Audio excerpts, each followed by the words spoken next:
Alright, so we're going to jump right into Logic Pro X. So let's click that. Go up to our file and let's go to New from Template just to kind of see what they have. Okay, since we're just recording audio, we're just going to jump right into an empty project. But as you can see, they have a lot of templates for you to choose from, that can help you set up for whatever project you're doing. So we have audio highlighted here, which is just what we want. And if we go down here, we can see input device AT2020 USB. So that means that it recognized our input device, which is the USB microphone. And if you have an audio interface, it's going to show up right here. So if your microphone or any of your other inputs are plugged into your interface should show up right here. And that'll show that the software recognized the hardware. So let's go into Create and prepare to get started. So let's go through our recording checklist. So let's check our settings. We can check our settings up here. So going up to Logic Pro X, into Preferences, and into Audio. So here we have some key settings over here. We have the buffer size, which is on default, which is 128 samples, which is the same recommendation that Loudon gave us. And as you can see, you have the other, variety of options there as well. And it kind of just tells you actually what the resulting latency is going to be. So that's there, also for you to kind of play with different buffer sizes to see what suits you and what gets the lowest latency that you can kind of deal with all your plugins and so on and so forth. Here we have the 24-bit recording as a default, and so we're going to get the high fidelity recording. That's checked off for us already when we open up Logic. And if we go over to General, we'll see that the recording file type is set on WAV, which is the broadcast wave format, and that's kind of like the international standard. From what I can gather, it's kind of the the type of file that every program can read.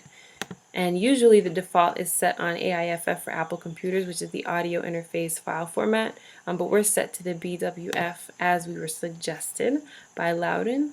And let's exit out of that to find in the file menu in the project settings, also in audio, our sample rate. So we're going to go down to 48,000 right there, and looks like our most important settings are configured just the way we want them.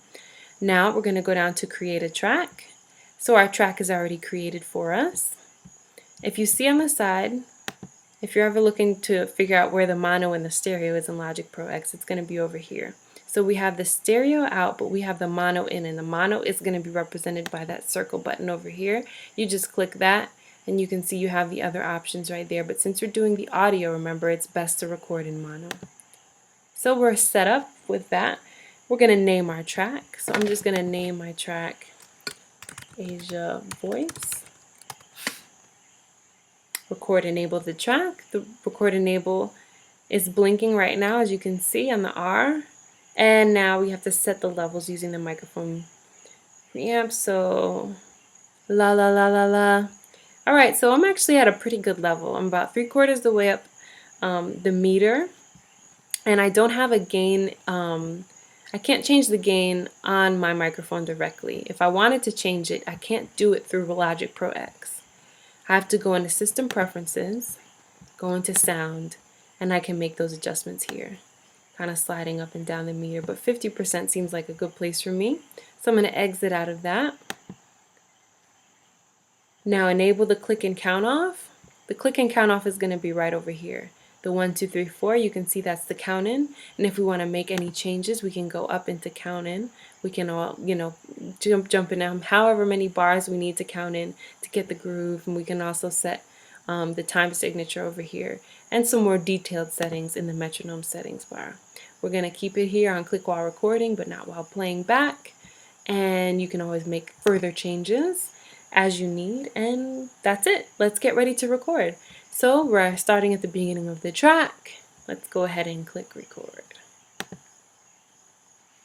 This is just a test of recording on Logic Pro X. All right, let's play it back. This is just a test of recording on Logic Pro X. All right, it worked. So that was the quick and dirty on how to record audio in Logic Pro X. Hope you enjoyed it.